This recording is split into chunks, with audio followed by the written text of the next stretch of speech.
Yes. Well, I've tried to, in a sense, step away from the overly political context, where you often see either a version that's somewhat nostalgic about the empire, or on the other hand, one that is really about freedom fighters and the sort of glorious actions of people like Udham Singh and Bhagat Singh. And that's, if you go to Amritsar today, that's pretty much the framework in which it's depicted. So I try to take a step, or sort of peel back some of those layers and look at what the primary material at the time said, and see if I could write a type of history with from a more balanced and perhaps more nuanced fashion. Do you think that it is going to create a sort of alternate narrative that is in contradiction with what we have in India? I don't really have any aspirations beyond providing a different narrative. It's one where people are certainly not protesting in terms of or fighting for independence. Actually, at Jallianwala Bagh on the 13th of April, the kind of political speeches that were made, which we have, they still talk about the government. For instance, at Jallianwala Bagh, there's a martyr as well, which has a sign that says the body of 120 people was pulled out as well, but there's no historical evidence for that. And you know, I'm trying to be as sensitive as possible in terms of not offending people's sensitivities, but at the same time, if there's no historical evidence, I have to conclude it didn't happen.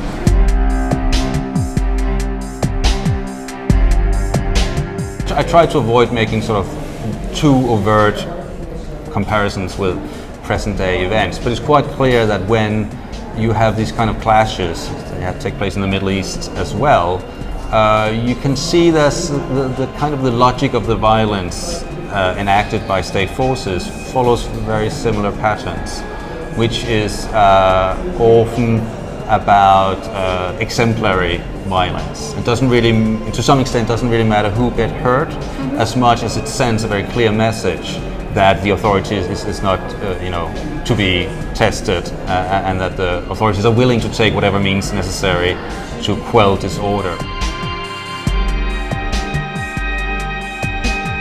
Yeah, I think Modi, he inaugurated a new museum at the Red Fort just yesterday or the day before, which has 1857 and Jallianwala Bagh and Subhash Chandra Bose. And I'd be curious to see what those exhibits are about. But you can see there is a reconstruction of India's past that is turned into essentially a political project. And do you think that it has been sort of exaggerated, the role of heroes of the freedom struggle? It could be Bhagat Singh or Subhash Chandra Bose. They are being co-opted and appropriated in this nationalist project. Oh, absolutely. There's no question of that. You know, it goes back to Rani of Jhansi or Mangal Pandey. There's this whole sort of pantheon of Indian national heroes. Which is being used for various purposes in different contexts, and in a sense crystallizes particular political messages, and they're then embodied in people.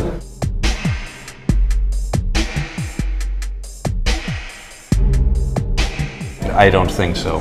Not with a conservative government in the throes of Brexit.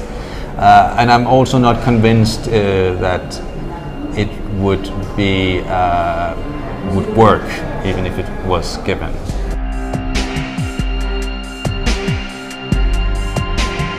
It's almost certainly not going to happen, the actual repatriation. And I'm not sure that, from my perspective at least, I'm not sure that the return of the actual items is as important as the debate about the legacies of the empire, which for me is far more valuable in terms of establishing a more nuanced and complex appreciation of the past.